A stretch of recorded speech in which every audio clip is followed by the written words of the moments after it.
and welcome all of you here. As you can know, many of the struggle that I think many of us are fighting for right now, it has been incredibly hard because we've had to almost humanize ourselves for people to even see us, and it's been just so difficult and very painful. I want to thank, of course, the U.S. Campaign for Palestinian Rights for bringing us together for this Nakba remembrance to center our shared humanity in our united struggle to end the ethnic cleansing of Palestinians and to find a path, a real path, to ending the violence. I would also like to thank, of course, the Nakba survivors who have joined us to tell our stories. Every single Nakba survivor, from the last event we had on the Hill to now, to even when I'm in California and other places, when I hear Nakba survivors, I can feel that they become children at that moment of remembering. You can almost feel that journey all over again, and I know it takes a lot of strength. So thank you so much to every single one. As you all know, it's been 76 years of the anniversary, and I hate calling it that, but of the Nakba. So we would have to take a moment and truly honor the thousands of Palestinians who were killed and nearly 8,000 Palestinians who were violently displaced at the start. Many of which, just so you all know, I've heard Nakba survivors talk about the fact that before 1948, there were militias going into villages. My grandfather used to tell stories about the fact that, the violence didn't begin in 1948. We honor their trauma and the painful loss of their connections to their families. So incredibly important, the connection to their land, to their villages they grew up in. I mean, Khati Safiya, going inside that home, it just brought up all this memory to take something, a piece of your soul away from you and your family. We honor indigenous people everywhere who have experienced genocide, dispossession of their land. We have to center on that. But again, the Nakba did not end in 1948. Today we are witnessing a genocide in Gaza, a campaign to erase us from complete existence. The Nakba never ended. The entire population of Gaza is on the verge of starvation. Israeli forces have killed more than close to 40,000 Palestinians. I don't have to repeat these numbers. Behind them, every single one of them is a person, is a human being. 1.7 million Palestinians, nearly 3/4 you all know this, of Gaza's population has been displaced. All across Gaza, the medical system has been deliberately destroyed. That's war crimes. Right. It's war crimes. It's shameful. Only a handful of the original 35 hospitals are partially functioning. Well over 100 journalists have been targeted and murdered for reporting on the Israeli government's crimes against humanity. And those are war crimes. They saw and exposed what we already knew, that the Nakba never ended. There are no universities left in Gaza. I was talking to a person who told me he only had $1,500 to pay. You guys know, even all around the world, he said, I only had $1,500 to pay so I can get my degree. They wouldn't give him his degree. His university's gone. He'll never ever get the degree. In the past few weeks, multiple mass graves, destroyed my soul, have been uncovered at several locations that the Israeli forces and military have recently withdrawn from. Many of which have known horror stories of their arms literally locked and tied together, many of them naked. Over 390 bodies have been discovered at Nasser and El Shifa hospitals, including women and children, with many reportedly showing signs of torture, executions, and being buried alive. Each year, our country shamefully sends billions of dollars to maintain an apartheid state and support the ongoing ethnic cleansing of Palestinians. Shameful. Just a few weeks ago, my colleague sent over another $14 billion to Netanyahu, genocidal maniac. Our country is an active participant in the genocide. The Nakba never ended. Our so-called leaders claim to be concerned about the onslaught, complete slaughter of innocent Palestinians, but then turn around and send more bullets, bombs, and money. And yet they'll talk about aid. It's like they want to send bread. They will also want to send bullets. As the only Palestinian American member of Congress, I know that my existence, my mere existence, all of our existence as people that speak truth to power is disrupting the status quo. I'm a reminder, and all of us are, that to my colleagues, that Palestinians do indeed exist, that we are human, that we dream, We have dreams of truly being free. We are mothers, daughters, granddaughters. We are justice seekers. One of the things that people don't realize why the Nakba resolution was so important to me at the moment. Nobody came to me. I said, I want to do something to acknowledge it. And you know why? Because so many of my colleagues would come and say, Rashida, you don't know the history. How many have heard that? If you're Palestinian, you've heard that. My city's only crime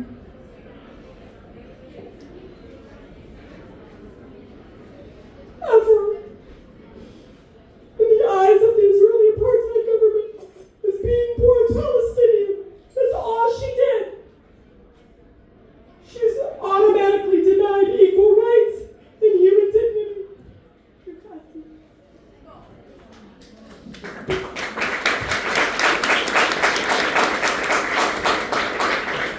My city deserved to die on her land, a free woman. Right. I know I'm going to fight hard to end the Nakba and apartheid and genocide.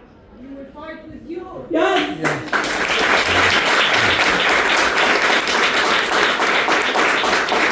I was telling my friend Ahmad how incredible it is when I talk to my colleagues and they say to me all the time,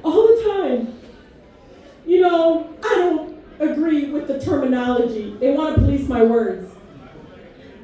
I said, if you can't say it's a genocide, if you can't say ceasefire, can you say Palestinians deserve to live? You can't even say that. What does that say about you? That's right. If you can't say Palestinians deserve to grow old, what does that say about you? If you want to sit there and try to erase our existence, what does that say about you? So as people try to police our words, police our experience, police our history, right, Layla? They police our history. They keep telling us the homes were empty. All the time. I know, but it's so important, as you all understand, that our mere existence. Everyone always tells me, oh, mashallah, you wore the thobe on your first day of getting sworn in. Does anybody know why I wore the thobe? I wrote it in the magazine. I wore a thobe because on my mother's U.S. passport, it says she was born in Jordan. She was not born in Jordan, she was born in Palestine. And I wanted to give that back to my mother. So I wore her Palestinian thobe so I can walk on that floor a proud daughter of Palestinians.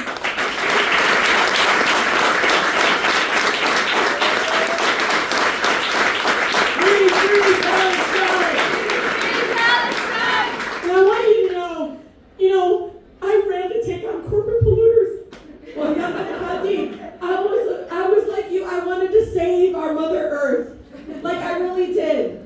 I was tired. I was so exhausted seeing my community be polluted on. Ahmed saw me. I was like, turn the water back on. Why is the water this? All this stuff. I get there. I can't express to you all so much that, in the blad, I was the Markaniya. In the blad, I was that's the American, And it was true. But when I didn't understand when I got to Congress, because in Detroit, I was like, that's Rashida from Southwest. And I got to Congress, believe me when I tell you this, I was like a walking bill. It's like a Palestinian is here. Y'all didn't even see when I first wore the keffiyeh on the floor. Do you guys remember that? They went nuts and we had to go actually teach tutorials what it means. Do you remember this? The Nakba resolution. Remember when we introduced it? Do you remember? People said, what is she saying? I said, what are you talking about? It's a historic terminology. You see how they're doing it? Completely distracting from the pain of what was going on in 1948 and before. So just all of you do this. Outwork the hate, because it is hate. Yeah. It is. Outwork it. Keep telling the truth. And I keep reminding all of you, and please believe me when I tell you this. The President of the United States didn't wake up one day and say, whoa, the Civil Rights Act was a great thing.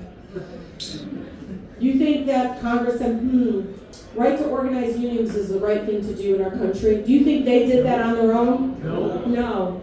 It was when movement made them move. It was when the streets made them move. We boycotted, we did sit-ins, we fought. People put their bodies on the line so they can have human rights at work, so they can live at work. Right. Many of them were dying because of worker conditions. They did that because they understood they had to move these institutions. So all of the amazing organizing work, the movement work, all the work that's being done all across our country, and it's not just on campuses. I see it happening in faith-based organizations. I see it happening in all over our communities. That's what's going to move Congress. And it is painfully slow as we watch children literally be dismembered. And it's painfully slow as we watch literally Gaza, every neighborhood disappear every single day, more and more of it. But this is all we have, is this, all of us working together to make sure that we can save lives, as many as we can until it stops. And then we make sure that no one forgets what our country's role was. That's right. And I'm not going to wait 10 years for an apology. I want real action today. Thank you, all of you, for acknowledging. For the first time in Congress, they will know what a Nakba is. And it's going to be every single year, we're going to remind them what Nakba was, that it exists, that Palestinians aren't going anywhere. And I'll tell you this, I watch my two sons, and they're watching me, right, Khati? Oh my God, they got to understand, if I step away from, there's a whole generation of people right behind me going to make